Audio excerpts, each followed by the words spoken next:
What's up, YouTube? Happy Sunday. CHF here, bringing you another episode of Coaching Handheld Football. And I am going to actually make my first change to my team in a while. But let's talk about the newest release of Team of the Year, which is the, Edition 4. And there are a couple ridiculously good cards here, guys. Starting with Mike Evans. You guys know I've been touting him all year with just his base 89. But take a look here. I mean, the boosts are solid: +3 catch, +2 strength, +1 speed. So those particular boosts, since these Team of the Year guys boost each other, that's going to help your defense too. I mean, that's going to help your corners. It's going to help your line. And I mean, speed for your defense is solid. So I mean, that's great boosts. They're not really just offense specific boosts. Another good card that I like here, Xavier Rhodes. I have the Color Rush edition because he's just a great cornerback too, because of his ability to shed blocks, make tackles, and with +3 pursuit, +2 agility, +1 man, and solid stats across the board. This is another card that I want.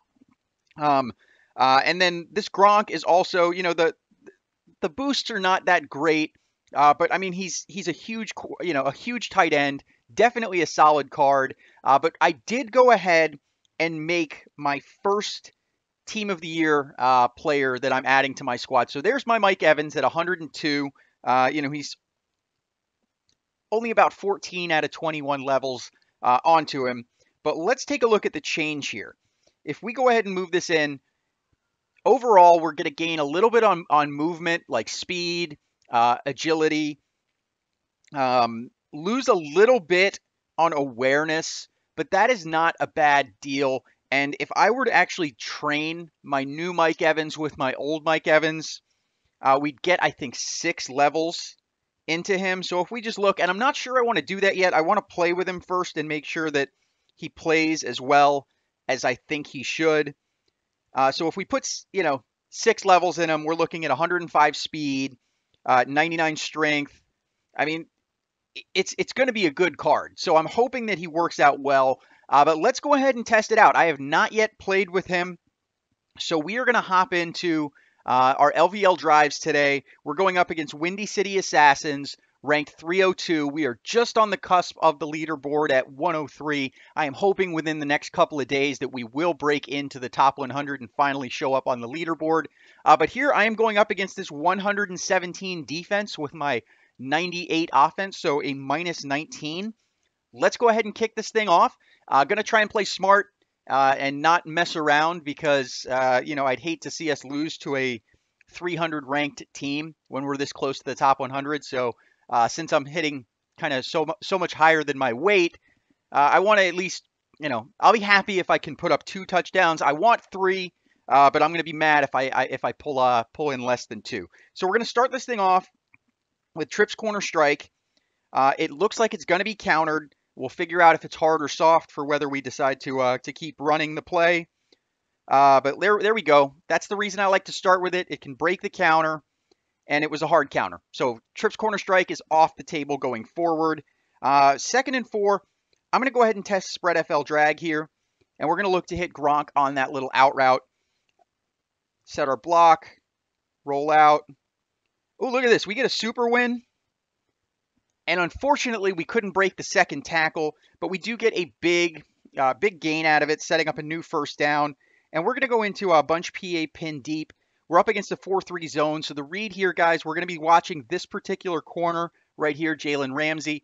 If he drops into the flat, we're going to go deep. If not, we're going to so he's dropping into the flat. We're going deep to Evans. Unfortunately, a blitz was coming in, so I couldn't get the ball off in time. Sets up a 2nd and 10. I'm going to go with bunch halfback dive here. Looks like it's going to be countered. 100% counter. Quite all right. Sets up a 3rd and 11. I'm going to go motion cross here. I've really moved motion cross to be a 3rd down play just because if something goes wrong, I want one more shot at it. So here we go. We've got a dime zone coverage. We're going to look to go to Carmichael on that crossing route. So we're going to step up, set our blocks, roll out. And we're getting picked. I knew it as soon as I released it.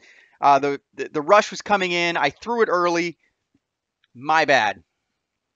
Just my bad. Wanted that throwback. I knew it the second I let go of it. that it was going to come back to bite me. He didn't get the separation. You need to hit him closer to the sideline. And that was on me. So sorry, guys, because I know, obviously it's a subscriber league.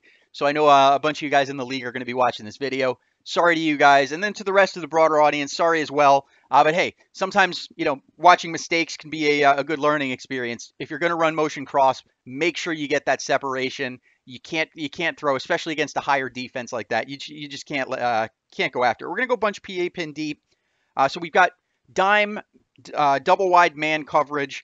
Unfortunately, all you get is the tight end here. Oh, and he's getting. I tried to throw it away, and it didn't let me throw it away. That's a little annoying. 2nd and 18. I'm going to try trips tight end halfback counter, but I have a feel. You know what? I'm not. I'm going to go with a spread FL drag and just try to get some of the yards back since I know this is not countered.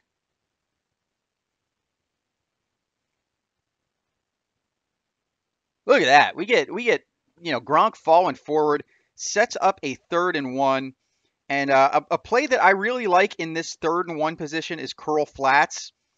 So with curl flats, basically against zone, you're going to go to one of the flat routes, usually Gronk, your tight end. And against man, you're going to go to one of your curl routes. We've got a nickel zone here, so we're going to end up just going to Gronk. And he can't hang on to the ball. That was actually a tight throw. I don't think I've seen that coverage. Oh, it was countered. That's why. 6%. So 4th and 1. I'm going bunch spacing here. So we've got a nickel coverage. We're just going to go right up the middle. And we get the first.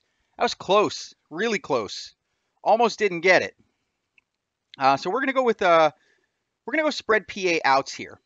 So on this one, if we get cover 2, we're going to hit Gronk. If not, we're going to hit Evans.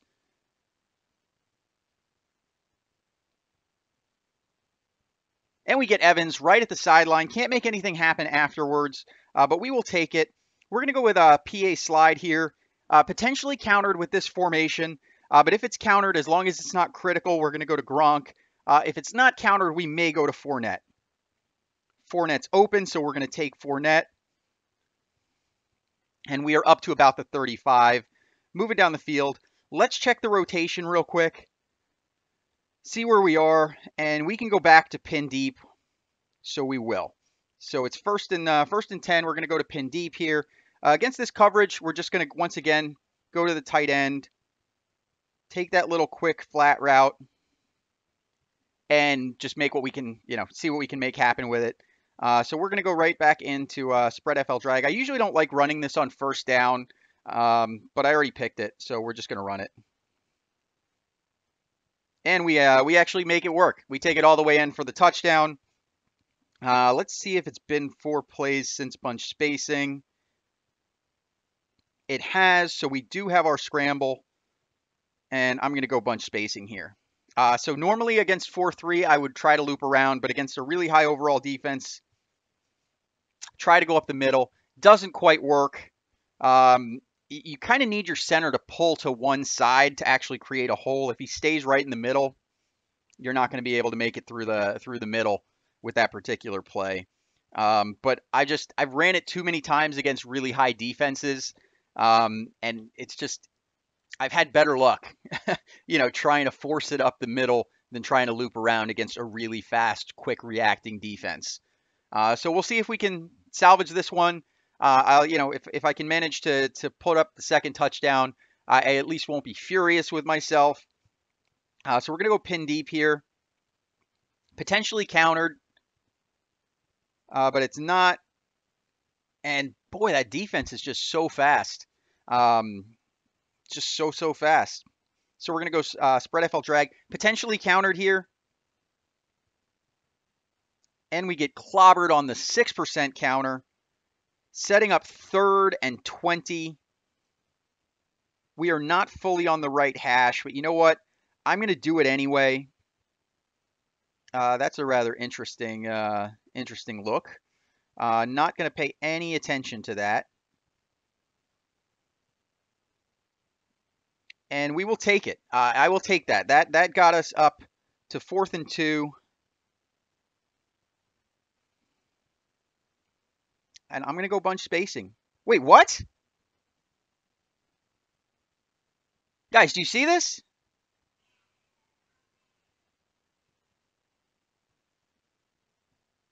This is LVL, and it has me punting. What is going on? What is going on, guys? This is bananas. Bananas.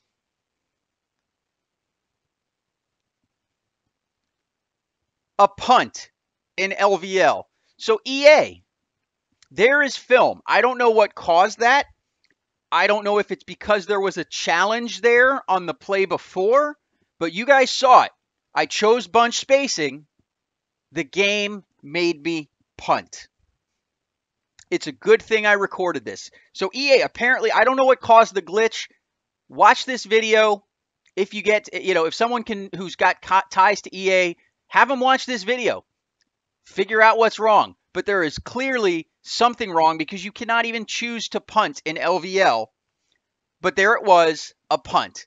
But anyways, guys, if you like this video, despite the insanity that just happened, go ahead and hit that like button. If you are new to my channel, go ahead and hit that subscribe button. Hang out for a week or two. Track your scores. I promise they will go up as long as you don't end up punting in LVL.